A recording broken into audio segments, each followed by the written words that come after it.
ఈ ఉపవాస ప్రార్థన కూడికకు చేరువచ్చిన మీ అందరికీ యేసుక్రీస్తు నామంలో నా హృదయపూర్వక వందనాలు తెలియజేస్తుంటున్నాను. అందరికి వందనాలమ్మా. రైట్, ఈ సమయంలో కొద్ది నిమిషాలు దేవుని వాక్యాన్ని మనం విందాం. దానికంటే ముందుగా పోయిన శుక్రవారం ఏం వాక్యమైనా గుర్తుందాం? ఎవరికైనా చెప్తారా? నెహెమ్యా చేసినటువంటి ప్రార్థనలు 2 వారాల నుంచి అదే వింటున్నాం కదా. మొదట నెహెమ్యా చేసినటువంటి గొప్ప ప్రార్థన అది దేనికోసం అంటే మందిర ప్రాకారముల నిమిత్తం ప్రార్థన చేశాడని, ఎన్ని ఆటంకాలు ఎన్ని అభ్యంతరాలలో కూడా ఏ విధముగా దేవుని పనిని కొనసాగించి ముగించాడు అన్న విషయాలను గురించి మనం విన్నాం. పోయిన శుక్రవారం కూడా నెహెమ్యా చేసిన మరికొన్ని ప్రార్థనలు కూడా విన్నాం. అందులో మొదటిగా దేనికోసం చేశాడు? పశ్చాత్తాపం కొరకు ప్రార్థన చేశాడు. రెండవదిగా వాగ్దానాల కోసం, దేవుడు చేసినటువంటి నిబంధనలు పట్టుకొని ఆ వాగ్దానాలను స్థిరపరచున్నట్లుగా ప్రార్థన చేశాడు.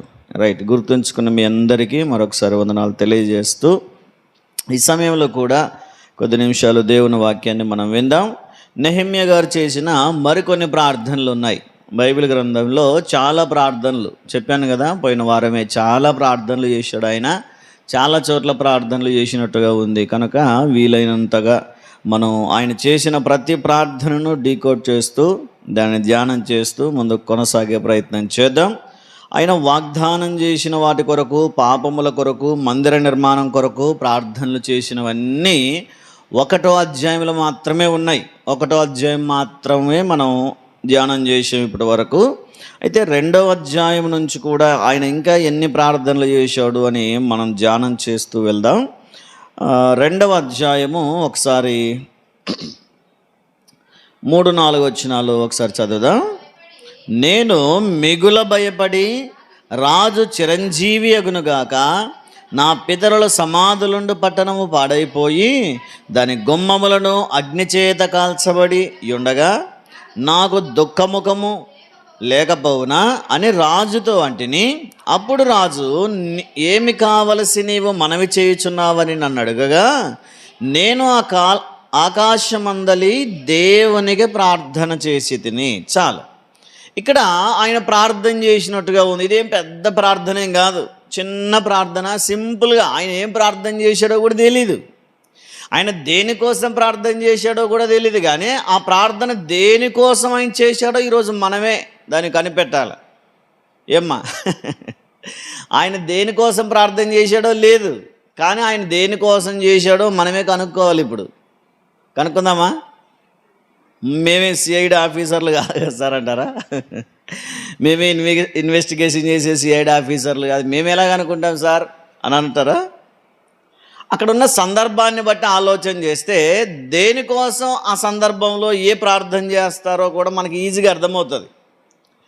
రాజైనా నెబుకద్నెజర్ అంటాడు, ఇదిగో నాకు ఒక దర్శనం వచ్చింది, నాకు ఒక కళ వచ్చింది, దాని భావం ఏంటో తెలియజేయండి అని అడిగితే బాగుండేది. కానీ నాకు ఒక కళ వచ్చింది కానీ దాన్ని నేను మర్చిపోయాను, ఆ కళ ఏంటో మీరే చెప్పాలా, దాని భావం ఏంటో మీరే చెప్పాలా అన్నట్టుగా ఈరోజు ఇక్కడ నెహెమ్యా ప్రార్థన చేశాడు. దేనికోసమో తెలియదు, ఏమని ప్రార్థన చేశాడో తెలియదు, కానీ మనమే దాన్ని డీకోడ్ చేసే ప్రయత్నం చేద్దాం. అయితే ఈ ప్రార్థనలో ఆయన దేనికోసం చేశాడో కూడా లేదు.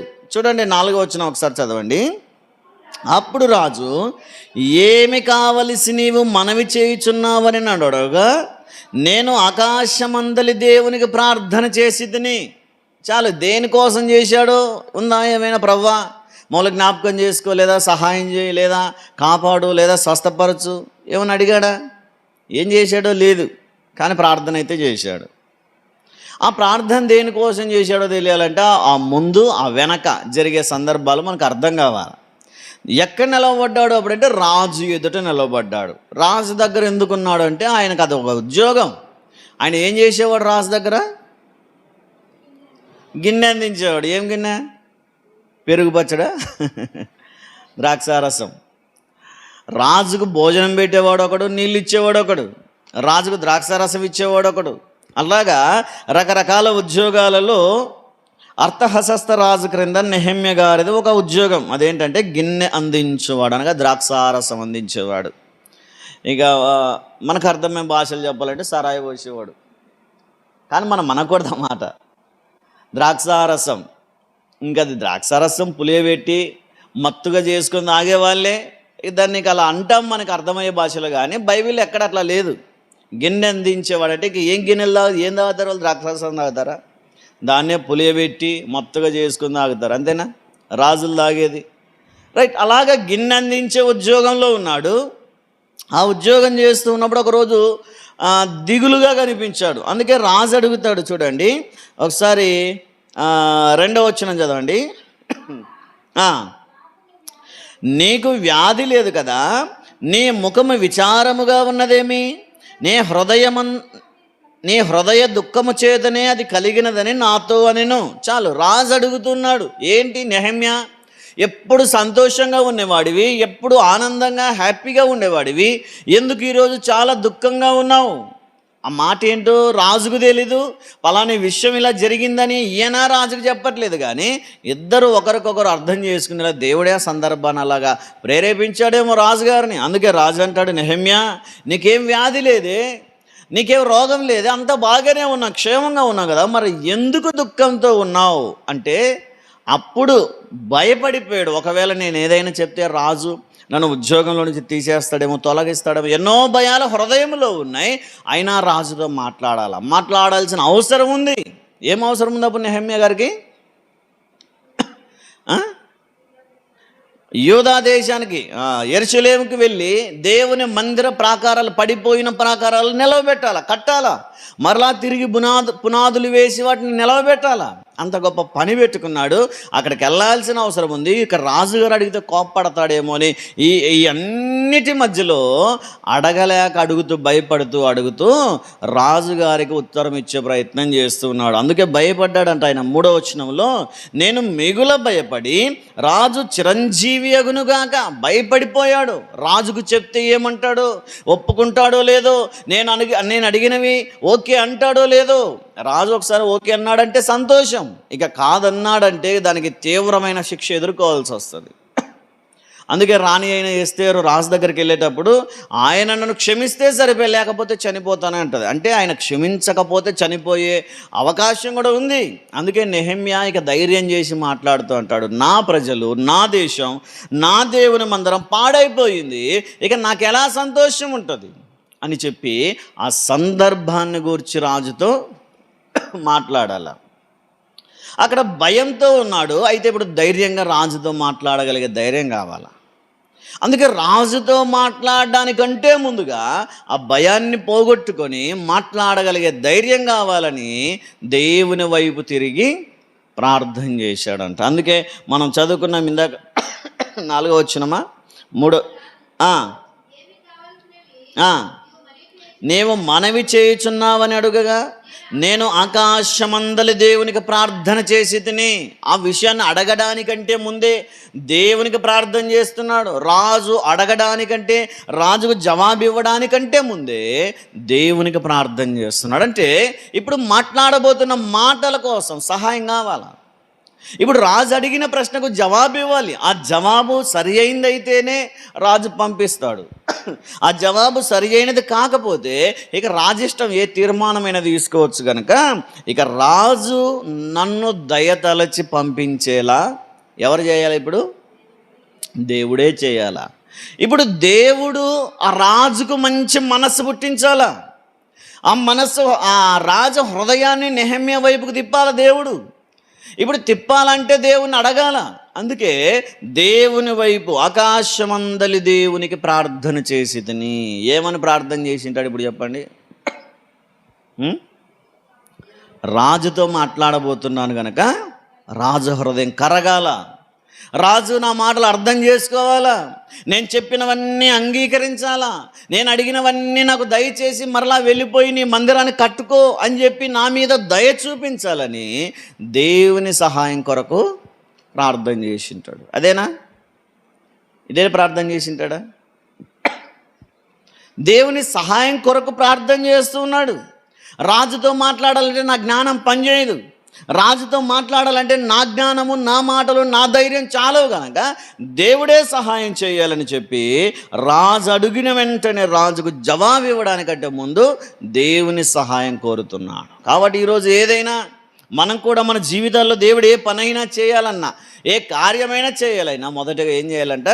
దేవుని సహాయం కోరాలా. మనం వెళ్తూ ఉండగా ఆ పని జరగాలని మనం మొదట దేవుని దగ్గర ప్రార్థన చేసుకొని బయలుదేరాలా. మనం వెళ్తూ ఉంటేనే ఆ మనుషులు మనల్ని చూసి కనికరించేటట్టు, మనల్ని చూడగానే వారికి దయ పుట్టేటట్టు దేవుడే చేస్తాడు. అందుకే మనం ఏం చేయాలి? మొదట ప్రార్థన చేసుకొని వెళ్ళాలా. ఎస్తేరు రాజు దగ్గరికి వెళ్తూ ఉంది. ఆమె గొప్పగా తను తాను అలంకరించుకోలేదు, కానీ ఓ మాదిరిగా, ఓ మోస్తరుగా, ఒక మధ్యతరగతి కుటుంబంలో పుట్టిన ఒక ఆడపిల్ల ఎలా తయారవుతుందో అలాగే తయారయ్యింది. మిగతా వాళ్ళేమో బాగానే అలంకరించుకొని అందంగా రెడీ అయిపోయారు, కానీ ఎస్తేరు మాత్రం భౌతిక సంబంధమైన సౌందర్యం కంటే కూడా ఆత్మీయ సౌందర్యానికి ఎక్కువ ఇంపార్టెన్స్ ఇచ్చింది. రాజు దగ్గరికి వెళ్తూ ఉంటే అక్కడ ఉన్న వారందరికీ దయ పుట్టిందంట ఆమె మీద. చూడండి ఒకసారి ఆ పక్కనే ఎస్తేరు గ్రంథం నెహెమ్యా పక్కనే ఉంటుంది చూడండి. 2వ అధ్యాయము 15వ వచనం చదవండి.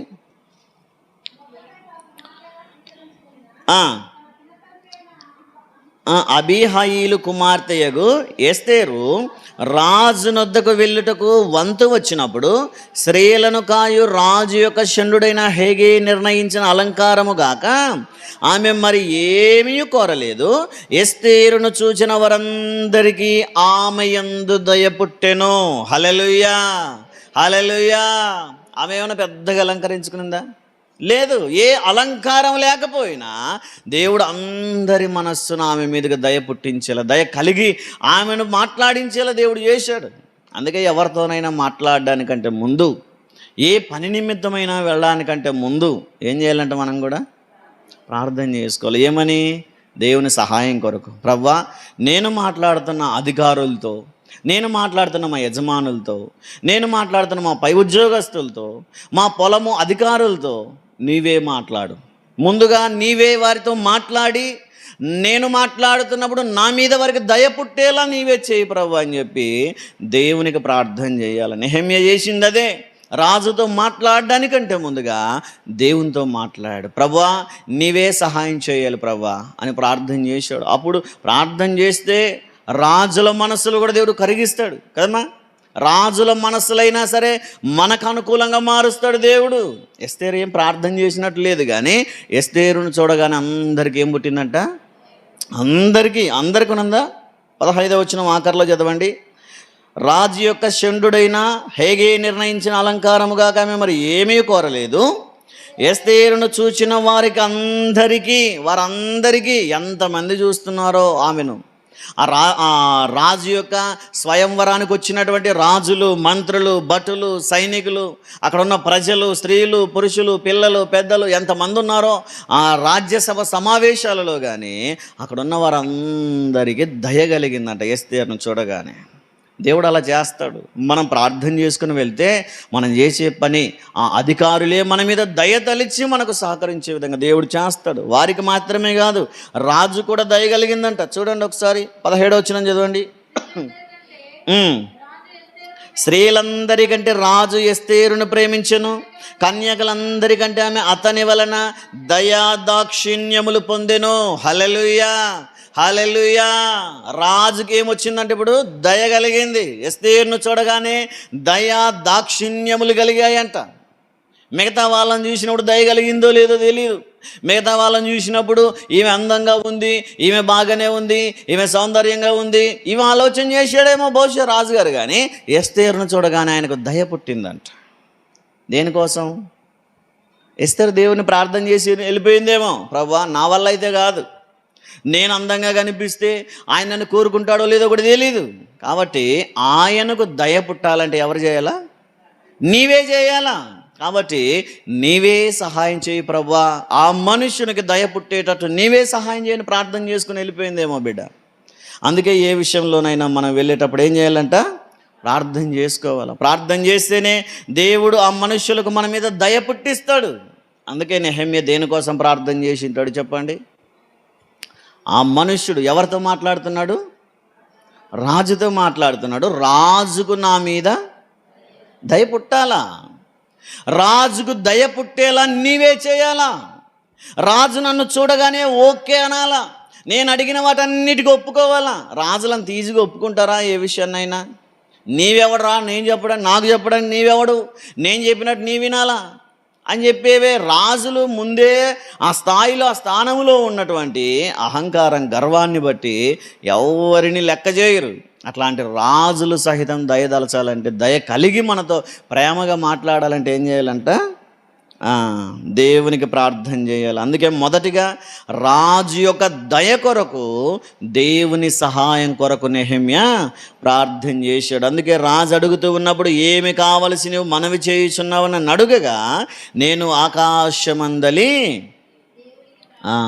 దేవునికి ప్రార్థన చేశాడు. ఏం కావాలని ప్రార్థన చేశాడు? 5వ వచనం చదవండి. రాజుతో, నీ సముఖమందు నేను దయ పొందిన ఎడల. ఏం పొందుకున్నప్పుడు? ఏం పొందుకోవడానికి? దయ పొందిన ఎడల అంటే నీ దృష్టిలో నేను దయ పొందుకోవాలి. నీ దయ పొందుకుంటేనే నేను నా దేశానికి వెళ్తాను. నీవు దయ తలిస్తేనే నేను నా దేశానికి వెళ్ళి నా మందిరాన్ని నిర్మించుకుంటాను. కాబట్టి రాజా, నువ్వు దయ తలిస్తే, మంచి పదమే, అదే తప్పేం పదం కాదు. ఎవరైనా పెద్దల్ని అడిగేటప్పుడు, పర్మిషన్ అడిగేటప్పుడు, లీవ్ అడిగేటప్పుడు ఎలా అడుగుతాం? మీరు దయ తలిస్తే నేను మా ఊరికి వెళ్ళి వస్తాను అంటారు కదా. అట్లాగా రాజును అడుగుతున్నప్పుడు నీ దయ పొందిన ఎడల అంటే నీ దయ నాకు కావాలా. నీ దయ కావాలని నేను ఎవరిని అడిగాను? ఇస్తాడా? మరి దేవుడు ఇస్తాడా? దేవుడు మనం ప్రార్థన చేసిన ఏదైనా సరే ఖచ్చితంగా ఆయన నెరవేర్చే సామర్థ్యం కలిగిన వాడని దేవుని వాక్యం తెలియజేస్తుంది. ఒకసారి నయమాను గురించి మనం చదువుతాం 2వ రాజుల గ్రంథము. ఒకసారి 5వ అధ్యాయం 1వ వాక్యం చదవండి. నయమాను తన యజమానుని దృష్టికి దయ పొందినవాడని ఆ మాటలు మనం చదువుతాం చూడండి.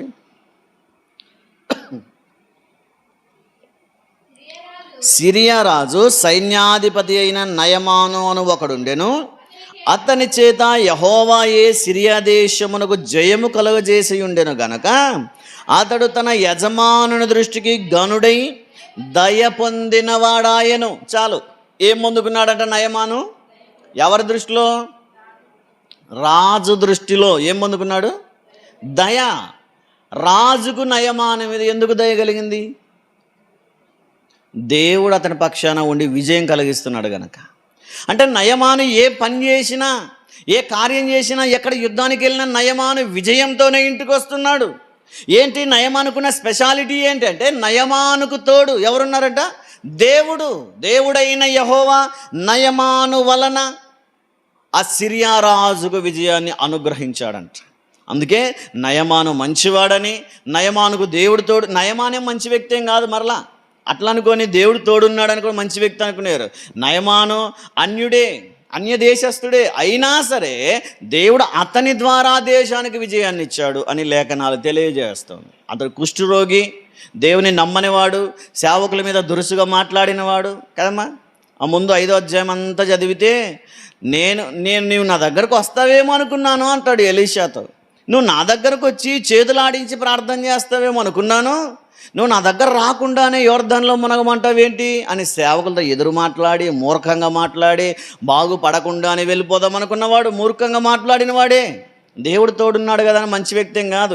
ఆయన అన్యుడే, మూర్ఖంగా మాట్లాడేవాడే, దురుసుగా మాట్లాడేవాడే. అయినప్పటికీ అతడు దేవునిని బట్టి అతని యజమాని దృష్టికి ఏం పొందుకున్నాడంట? ఎవరిని బట్టి? దేవునిని బట్టి. అందుకే దేవుడు సహాయం చేస్తే యజమానులు మనల్ని ఏం చేస్తారు? దయ తలుస్తారు. మన యజమానులు అంటే మన పైన అధికారులని కాదు.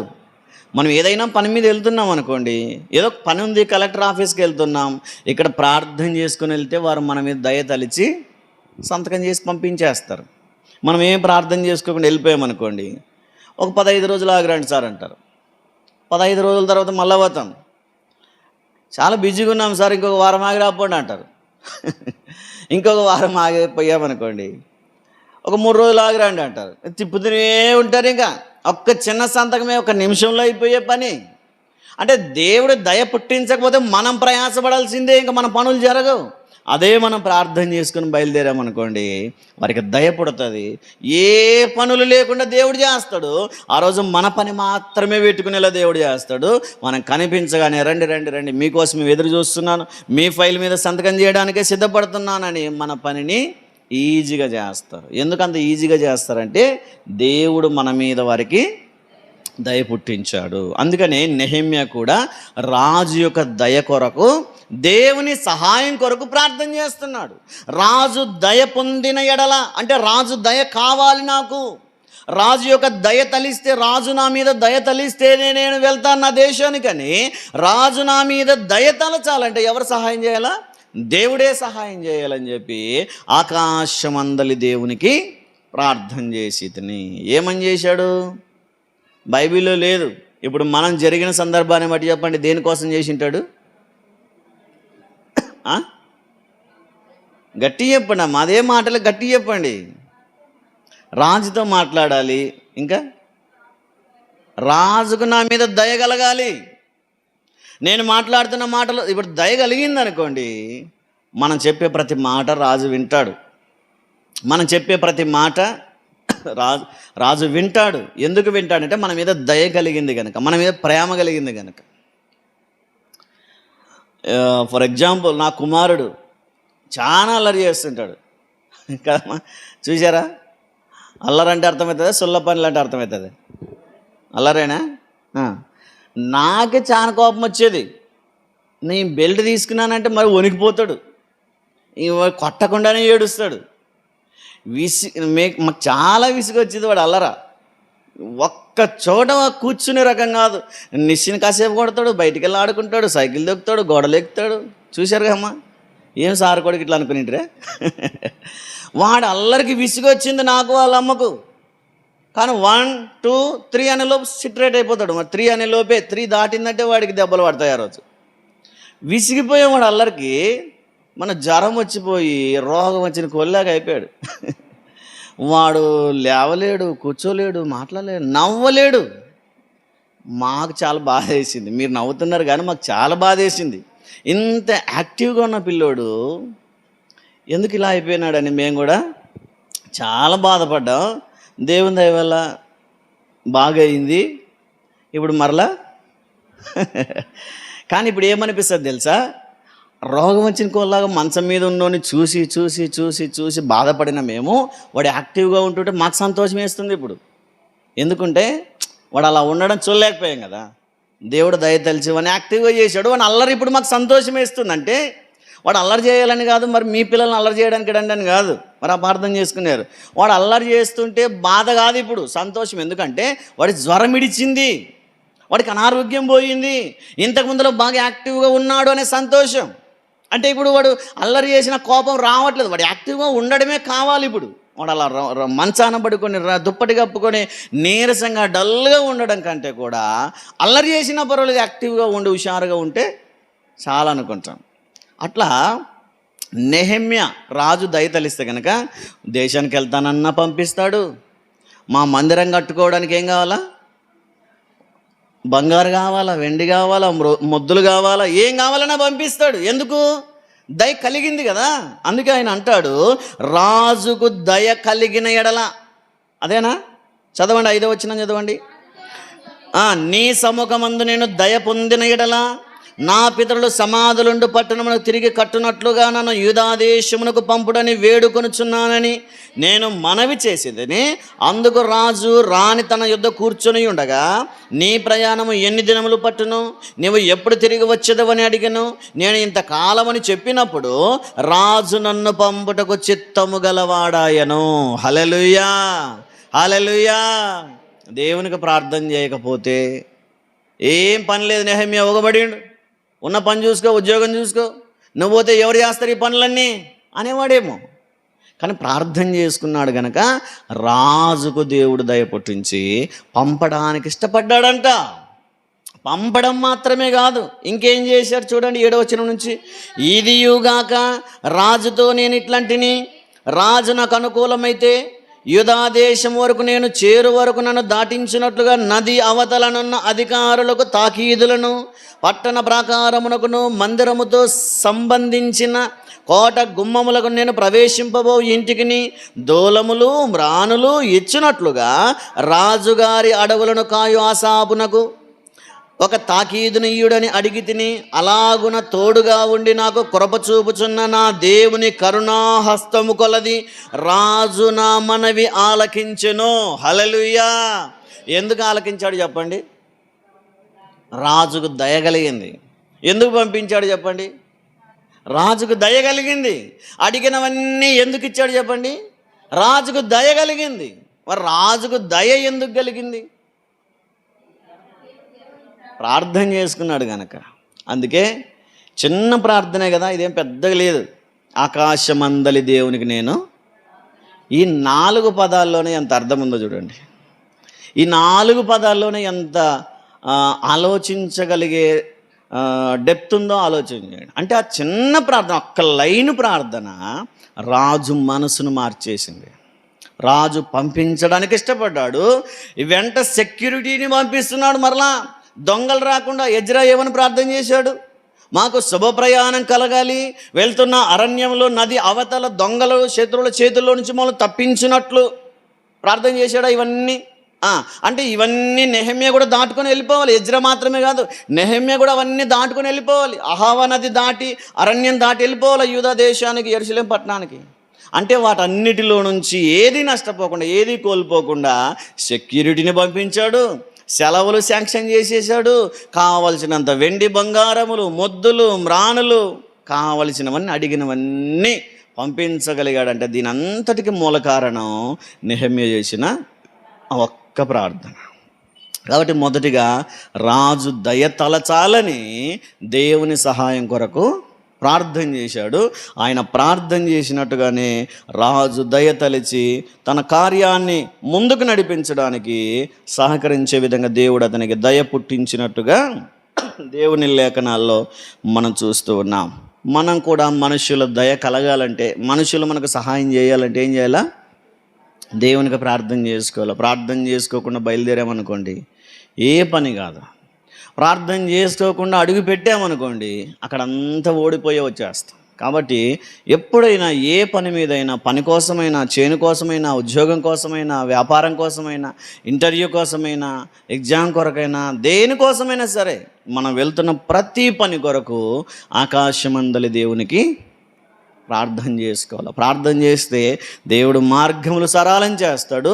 అక్కడున్న వారి అధికారుల మనస్సు కూడా మార్చి మన వైపు నడిపిస్తాడని దేవుని వాక్యం చాలా స్పష్టంగా తెలియజేస్తుంది. కాబట్టి ఏ పని నిమిత్తమైన వెళ్తూ ఉన్నప్పుడు మనుష్యులు మనకు దయ తలిచేలా దేవునికి ప్రార్థన చేయాలి. ఇక మనుషుల దయ మీదే ఆధారపడకూడదు. మనుషులు నన్ను దయ తలిస్తే చాలే అనుకోకూడదు. మనుషులు దయ తలచాలన్నా కూడా ఏం చేయాలి? మరలా దేవుడే సహాయం చేయాలా. దేవుడే సహాయం చేయలేదనుకో ఆ దేవుని దయ మన మీదకి రానే రాదు. అందుకే దేవుడు మనుషుల దయ మనకు కావాలంటే కూడా దేవుడే సహాయం చేయాలి. ఒక మాటలో చెప్పాలంటే యేసుక్రీస్తు వారు ఈ భూమి మీద జన్మించినప్పుడు మనుష్యుల దయలో ఆయన ఎదిగాడంట. చూడండి లూకా సువార్త 2వ అధ్యాయం, ఒకసారి 2వ అధ్యాయం 52వ వచనం చదవండి.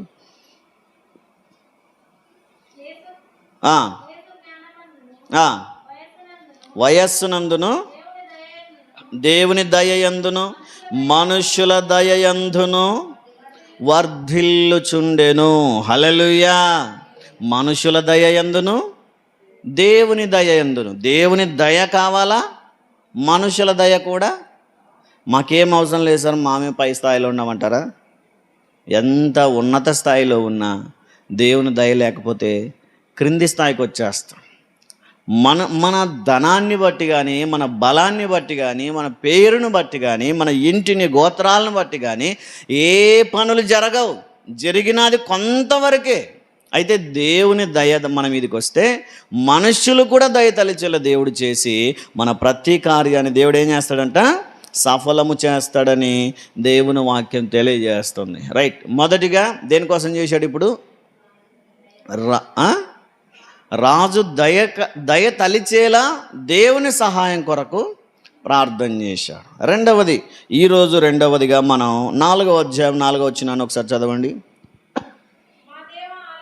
మా దేవా ఆలకించుము, మేము తిరస్కారము నొందిన వారము, వారి నింద వారి తలల మీదికి వచ్చినట్లు చేసి వారు చెరపట్టబడిన వారై వారు నివసించు దేశములోనే వారిని దోపునకు అప్పగించుము.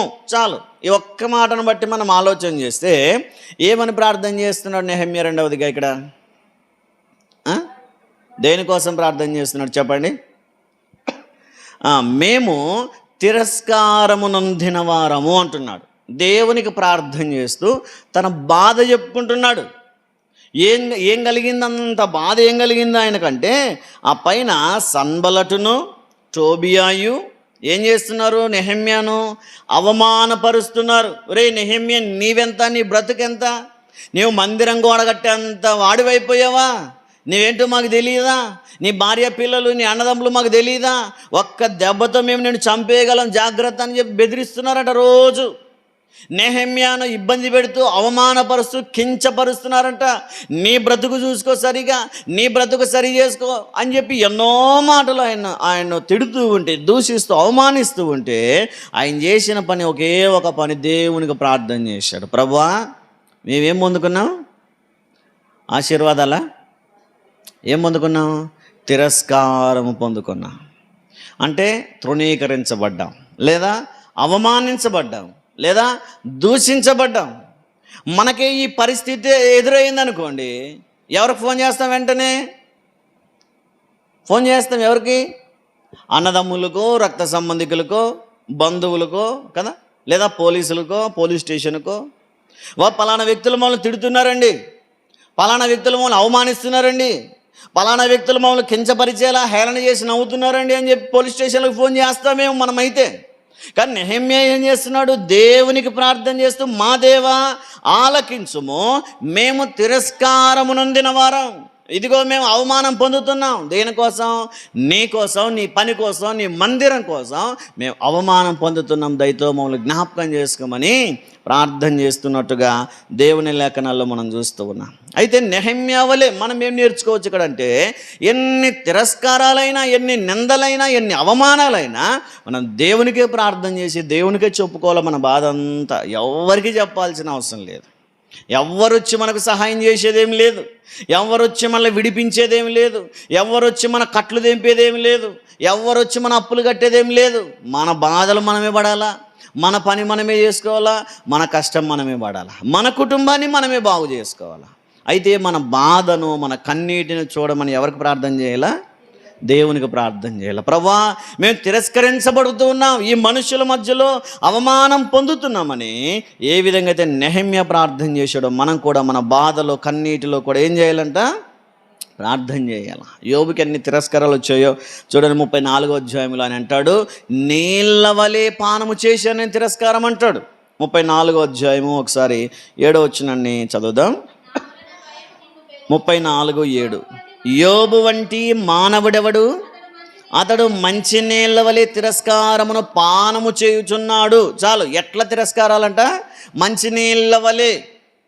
మంచినీళ్ళ వలె అంటే ఇంకా ఆయనకు ఒకటి వెంట ఒకటి ఎన్నో తిరస్కారాలు, ఎన్నో అవమానాలు, ఎన్నో నిందలు. ఒక ఫ్రెండ్ వచ్చి అంటాడు, యోబు నువ్వేమైనా పాపం చేసావే, ఒకసారి సరి చూసుకో. ఇంకొక ఫ్రెండ్ వచ్చి అంటాడు, ఇంత వయసు పెరిగింది కానీ నీకు బుద్ధి లేదంటాడు. ఇంకొక ఫ్రెండ్ వచ్చి అంటాడు, కనీసం నీకు ధైర్యం లేదా, ఇంత భక్తి చేస్తున్నావు అంటాడు. ఆయన భక్తిపరుడు, యథార్థవర్తనుడు, నీతిమంతుడు, భయభక్తులు కలిగిన వాడు, చెడుతనమును విసర్జించిన వాడు. ఇలాంటి నీతిమంతునితో ఎలా మాట్లాడుతున్నారు చూడండి. నువ్వు తప్పు చేసావేమో, నువ్వేమైనా పాపం చేసావేమో, ఎన్నో నిందలు. ఫ్రెండ్స్ వచ్చారు, ఆదరించడానికే వచ్చారు, బలపరచడానికే వచ్చారు, కానీ తిరస్కరిస్తూనే ఉన్నారు, అవమానిస్తూనే ఉన్నారు. ఇక ఫ్రెండ్సే ఎలాగ అంటున్నారంటే, ఆ దేశంలో ఉన్న ఆ చుట్టుపక్కల ప్రజలు ఏమంటుంటున్నారో ఆలోచన చేయండి. భక్తిపరుణ్ణి అని బాగానే చెప్పుకున్నాడు యోబు. మరి భక్తిపరుడైతే ఎందుకు ఒకటేసారి అన్ని కోల్పోయాడు అంటే, ఈయన భక్తి అంతా వేషధారణేమో అనుకున్నారేమో ప్రజలకు తెలియదు కదా దేవుడు పరిశోధిస్తున్నట్లు. ఇంత భక్తే ఉంటే యోబుకి ఎందుకు ఇంత నష్టం కలుగుతుంది? ఎంతమంది తిట్టారో. యోబు, నువ్వు నిజమైన యథార్థవంతుడు అయితే, దేవుని యందు భయభక్తులు కలిగిన వాడైతే నీ పిల్లల్ని ఎందుకు చంపేస్తాడు దేవుడు? కాబట్టి నీ భక్తి కాదు, నీ దొంగ భక్తి ఏమో చూసుకో అని ఎంతోమంది తిరస్కరించారు. యోబుని ఎంతోమంది అవమానించారు. యోబు విడిచిపెట్టాడు దేవుని ఎక్కడైనా?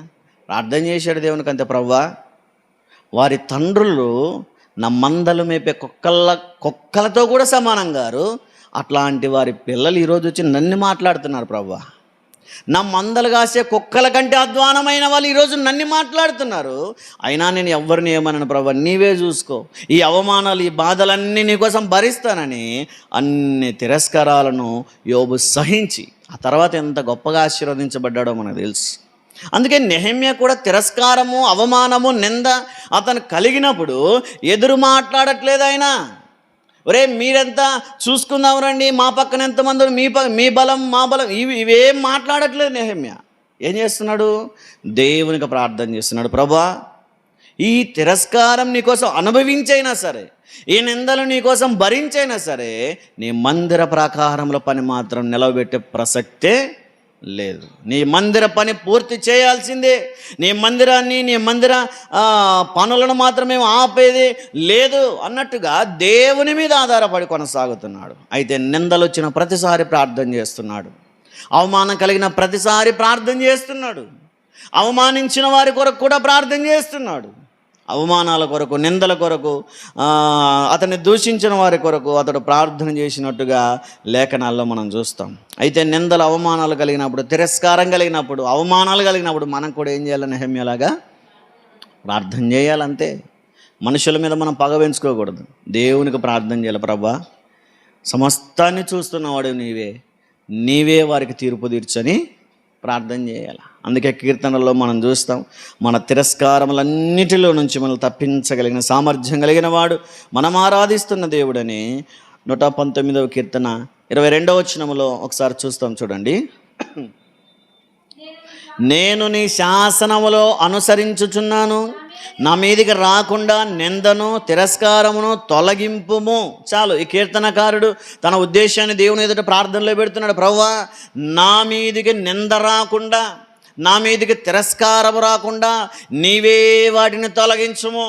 దేవునికి ప్రార్థన చేస్తున్నాడు. బహుశా ఈ కీర్తనకారుడు దావీదు గారే అయితే గనక దేవునికి ప్రార్థన చేస్తుంటాడు. దేవా, నా మీదికి వచ్చిన నిందను నీవే తొలగించు ప్రభువా, నా మీదికి వచ్చినటువంటి అవమానాన్ని నీవే తొలగించు ప్రభువా అని చెప్పి ప్రార్థన చేస్తున్నాడు. అంతేగాని ఎవరి మీద కక్ష తీర్చుకోవడానికి, ఎవరి మీద కేసులు పెట్టడానికి దావీదు గారు వెళ్ళట్లేదు, నెహెమ్యా గారు వెళ్ళట్లేదు. కానీ మనం వెళ్తున్నామేమో ఇతరులకు చెప్పి అవమానించాలని, మన పగ తీర్చుకోవాలని, కక్ష పెంచుకోవాలని, ఎలాగైనా రివెంజ్ తీర్చుకోవాలని మనం ప్రయత్నం చేస్తున్నామేమో. ఆ తిరస్కారాలలో, ఆ నిందల అవమానాలలో మనం చేయాల్సిన ఒకే ఒక పని ఏంటంటే దేవునికి ప్రార్థన చేయాలి. అందుకే చాలామంది భక్తులు, మనకే కాదు, ఈ నిందలు అవమానాలు మనకే అనుకుంటాం. నేను ఇంత నమ్మకంగా ఉన్నా ఈ దేవుడు ఎందుకు నా మీదికే రానిస్తాడు అన్ని నిందలు అనుకుంటాం. కానీ మనకంటే ముందున్న పెద్ద పెద్ద భక్తులందరూ నిందలు భరించిన వారే. ఈ పేర్లు వ్రాయబడిన విశ్వాసపు వీరులు 11వ అధ్యాయం హెబ్రీ పత్రికలో చదివితే ఎన్ని నిందలు, ఎన్ని అవమానాలు వారు భరించారో మనం చూస్తాం. చూడండి ఒక మాట, 11వ అధ్యాయము హెబ్రీలకు రాసిన పత్రిక 11వ అధ్యాయం 32 నుంచి కొన్ని వచనాలు చదవండి. ఇకను ఏమి చెప్పుదును, గిద్యోను, బారాకు, సంసోను, యెఫ్తా, దావీదు, సమూయేలును వారిని గూర్చియు ప్రవక్తలను గూర్చియు వివరించుటకు సమయము చాలదు.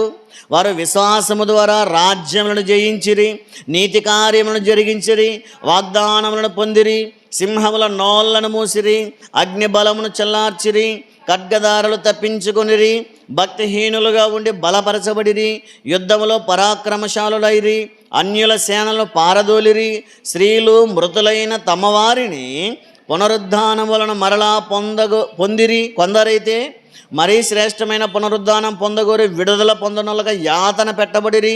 మరికొందరు, ఈ వచనం చదవండి 36, మరికొందరు తిరస్కారములను, కొరడా దెబ్బలను, మరీ బంధకములను, ఖైదును అనుభవించిరి.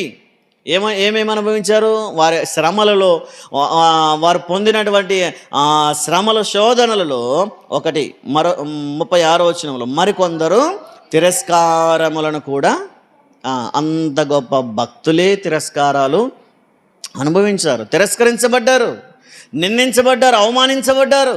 ఈరోజు మనకు ఆ తిరస్కారం వచ్చిందంటే, ఈరోజు మనకు అవమానం కలిగిందంటే మనమేమో దేవునికి ఇష్టం లేని వాళ్ళమేమో బాధపడకూడదు. మనకి ఏదైనా అవమానం కలిగిందంటే అలాంటి గొప్ప భక్తుల జాబితాలో నేను కూడా ఉన్నానని సంతోషించాలి.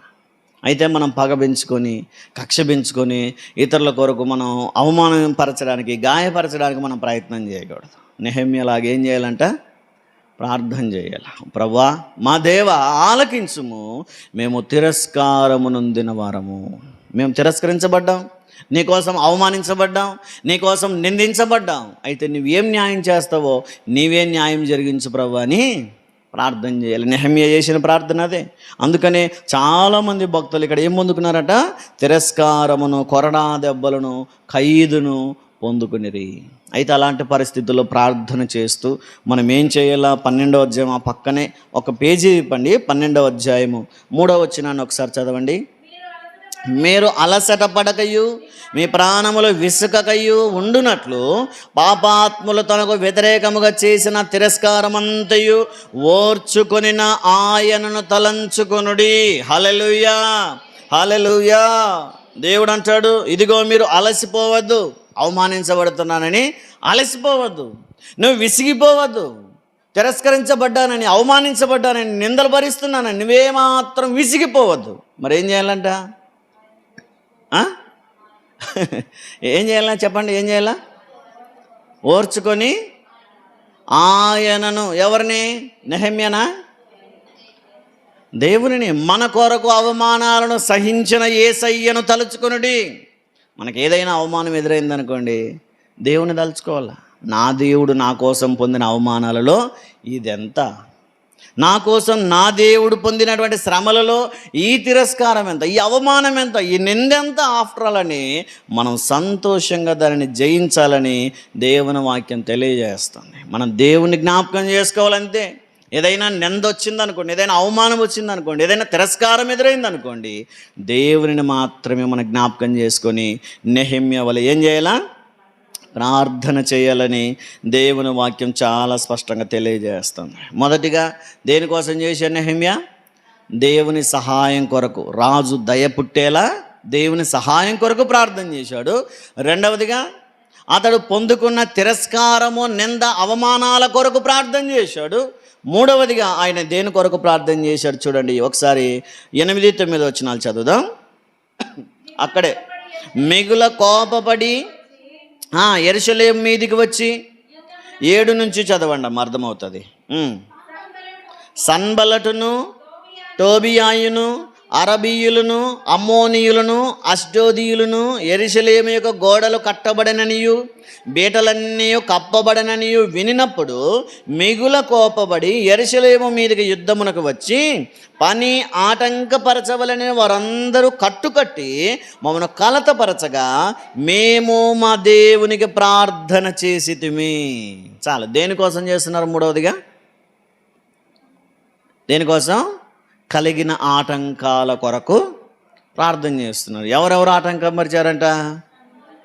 సన్బలటు, టోబియా, వీళ్ళు మాత్రమే ఇప్పటిదాకా ఉండేవాళ్ళు.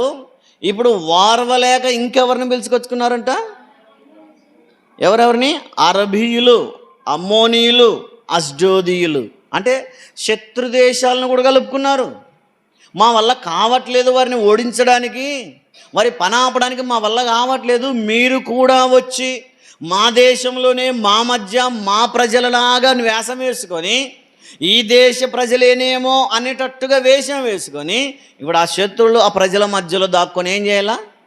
నెహెమ్యా చేసిన పనిని అడ్డగించాలా. అందుకే వారందరినీ తీసుకుని వచ్చి మిగుల కోపపడి యెరూషలేము మీదకి యుద్ధమునకు వచ్చి పనిని ఆటంకపరచవలనని వారందరూ కట్టుకట్టి మమ్మల్ని కలతపరచగా మేము మా దేవునికి ప్రార్థన చేసితిమి. ఏదైనా మనకు కూడా ఆటంకం వచ్చిందనుకోండి, మనం చేస్తున్న పని ఎవరైనా ఆపేశారనుకోండి, మనం చేస్తున్నటువంటి పనిని ఎవరైనా బంధించి వేసి, లేదా మనం చేస్తున్న కార్యాన్ని ఎవరైనా చెడగొట్టాలని చూశారనుకోండి, వెంటనే మనం ఇంకా రియాక్ట్ కాకూడదు. మనం ఏం చేయాలా? దేవునికి ప్రార్థన చేయాలి. నెహెమ్యా ప్రతి విషయంలో ప్రార్థనే. ఎక్కడ అతడు గొడవ పడినట్టుగా కానీ, వారితో వాదులాడినట్టుగా కానీ, యుద్ధానికి వెళ్ళినట్టుగా కానీ లేదు. నెహెమ్యా చేసేదంతా ప్రార్థనే. నెహెమ్యా ప్రతిదానికి ప్రార్థన చేస్తూ ఉన్నాడు. ఏదైనా సరే దేవునికి వదిలిపెడుతున్నాడు, ప్రార్థన చేస్తున్నాడు. నిందల, తిరస్కారాలు, అవమానాలు ఎదురైనా సరే ప్రార్థన చేశాడు. ఇప్పుడు ఆటంకాలు వచ్చినా కూడా ప్రార్థన చేస్తున్నాడు. మనం కూడా ఏదైనా ఆటంకం కలిగితే, ఎవరైనా మనల్ని కూడా అడ్డగిచ్చారనుకోండి, మన పనుల్లోనో, మన వ్యవసాయంలోనో, మన ఉద్యోగంలోనో ఎవరైనా మనలో ఆటంకపరిచాలని చూసినా సరే వారి కోసం మనం ప్రార్థన చేయాలి. దేవుని దగ్గర మొరపెట్టుకోవాలి. ప్రభువా, మాకు కలిగిన ఈ ఆటంకాలను జ్ఞాపకం చేసుకో, ఈ ఆటంకాలలో నుంచి మనం తప్పించు ప్రభు అని ప్రార్థన చేయాలి. అందుకనే ఆ శత్రువులు మరొక ప్లాన్ చేశారు. ఏమని ప్లాన్ చేశారు? 11వ వచనం చూడండి. మా విరోధులను వారు తెలుసుకొనకుండాను చూడకుండాను మనము వారి మధ్యను చొరబడి వారిని చంపి ఏం చేయాలనుకున్నారంట? ఎట్లా? వారి మధ్యలోకి వెళ్ళిపోతారంట. అంటే వారి ఇళ్ళ మధ్యలోనే ఖాళీగా ఇల్లు బాడగ తీసుకొని రోజు పొద్దున్నే సాయంత్రం చిన్నాయన పెద్దనాయనని పిలిపించుకొని సమయం వచ్చినప్పుడు ఏం చేస్తారు? చంపైనా సరే ఆ పనిని. ఇన్ని ఆటంకాలు వస్తే నెహెమ్యా ఏం చేస్తున్నాడు? ప్రార్థన చేస్తున్నాడు. దేవునికి ప్రార్థన చేస్తున్నాడు, మొరపెడుతున్నాడు. మొదట ఆటంకపరిచి కలత పెట్టిన ఆటంకాలన్నింటి కొరకు ప్రార్థన చేశాడు. ఇప్పుడు కూడా ఆటంకపరుస్తూ వారి ఇళ్ళ మధ్యలో వారి మనుషుల్లాగే, వారి అన్నదమ్ముల్లాగే ఉంటూ కూడా మోసం చేస్తున్నా సరే ఏం చేస్తున్నాడు? ప్రార్థన చేస్తున్నాడు. మనం కూడా దేవుని మీద ఆధారపడి బ్రతుకుతున్నప్పుడు, దేవుని మీద విశ్వాసం కలిగి జీవిస్తున్నప్పుడు మనకు కూడా ఎన్నో ఆటంకాలు వస్తాయి. ఆటంకాలు రావని కాదు, అభ్యంతరాలు రావని కాదు, మనకు అవమానాలు రావు. ఇక నేను దేవుని బిడ్డని, నన్ను ఎవడు ముట్టుకోలేడు అనుకోకూడదు. మనం ఎప్పుడైతే దేవుని మీద ఆధారపడతామో అప్పుడే ఆటంకాలు ఎక్కువ వస్తాయి. దేవుని కొరకు నమ్మకంగా జీవిస్తామని అనుకుంటామో అప్పుడే అవమానాలు ఎదురవుతాయి. అవమానాలను, ఆటంకాలను, అభ్యంతరాలను కూడా మనం ఏం చేయాలంట? జయించి ముందుకు సాగాలని దేవుని వాక్యం తెలియజేస్తుంది. అందుకనే కీర్తన గ్రంథంలో మనం చదివితే 34వ అధ్యాయం 19వ వచనాన్ని ఒకసారి మనం చదివితే, నీతిమంతులైన వారికి అనేకం వస్తూ ఉంటాయి ఆపదలు. నీతిమంతునికి కలుగు ఆపదలు అనేకములు, వాటన్నిటిలో నుండి యెహోవా వానిని విడిపించును. హల్లెలూయా. ఎన్ని ఆపదలైనా రానివ్వండి, ఎన్ని ఆటంకాలైనా రానివ్వండి, ఎన్ని అభ్యంతరాలైనా రానివ్వండి, వాటన్నిటిలో నుండి దేవుడు మనల్ని విడిపిస్తాడు. అయితే నెహెమ్యా వలె మనం ప్రార్థన చేసినప్పుడు దేవుడు మనల్ని విడిపిస్తాడు. 107వ కీర్తన 19లో కూడా ఈ మాటలు మనం మరలా చదువుతాం చూడండి ఒకసారి. 107వ కీర్తన 19. ఆయన వారి ఆపదలలో నుండి వారిని విడిపించాను. ఇన్నిసార్లు విడిపించినటువంటి దేవుడు మరి నెహెమ్యా ప్రార్థన చేస్తే వినుంటాడా లేదా? విన్నాడా? వారికి కలిగే ఆపదలన్నిటిలో నుంచి దేవుడు విడిపించాడు. అందుకే నెహెమ్యా ధైర్యంతో ఆ ప్రజలతో మాట్లాడుతూ ఉంటాడు. 14వ వచనంలో ఒకసారి చూస్తే, 4వ అధ్యాయం 14వ వచనంలో, అంతటా నేను లేచి చూచి ప్రధానులతోనూ అధికారులతోనూ జనులతోనూ, వారికి మీరు భయపడకుడి, మహాగణుడును భయంకరుడునగు యెహోవాను జ్ఞాపకము చేసుకొనుడి. హల్లెలూయా, హల్లెలూయా. ఏం చేయాలంట? దేవుని జ్ఞాపకం చేసుకోండి. ఏ ఆటంకం వచ్చినా సరే దేవుని జ్ఞాపకం చేసుకోండి. ఏ ఆపద వచ్చినా సరే దేవుని జ్ఞాపకం చేసుకోండి. దేవుని జ్ఞాపకం చేసుకుంటే దేవుడు మనల్ని జ్ఞాపకం చేసుకుంటాడు. దేవునికి ప్రార్థన చేస్తే దేవుడు మనకు సహాయం చేస్తాడు. కాబట్టి ఎన్నో ఆపదలు, ఎన్నో ఆటంకాలు వచ్చాయి. నెహెమ్యా అయినా దేవునికి ప్రార్థన చేస్తూనే ఉన్నాడు. అతడు ప్రార్థన చేసిన ప్రతిసారి దేవుడు సహాయం చేస్తూనే ఉన్నాడు. ఈరోజు మనం 3 విషయాలు విన్నాం. 3 విషయాల కొరకు ఆయన ప్రార్థన చేశాడు. మొదటిగా, రాజు దయ పుట్టేలా దేవుని సహాయం కొరకు ప్రార్థన చేశాడు. రెండవదిగా, కలిగినటువంటి అవమానాలు, నిందలు, తిరస్కారముల కొరకు ప్రార్థన చేశాడు. మూడవదిగా, కలిగిన ఆటంకాలు, ఆపదలు, అభ్యంతరాల కొరకు ప్రార్థన చేశాడు. మనం కూడా ఆపదలైనా, ఆటంకాలైనా, అవమానాలైనా, తిరస్కారాలైనా ఏవైనా సరే మనం కూడా నెహెమ్యా వలె ప్రార్థన చేద్దాం. ఏ పని నిమిత్తం ఎక్కడికి వెళ్తున్నా ఆ మనుషులు దయ మన మీదకి వచ్చేలా దేవుని సహాయం కొరకు మనం కూడా ప్రార్థన చేద్దాం. నెహెమ్యా వలె ప్రతి పరిస్థితుల్లో, ప్రతి పని కొరకు, ప్రతి సమయంలో ప్రార్థననే ఆయుధముగా ధరించుకుందాం. దేవుడు అటువంటి కృప మనందరికీ అనుగ్రహించునుగాక. ఆమేన్.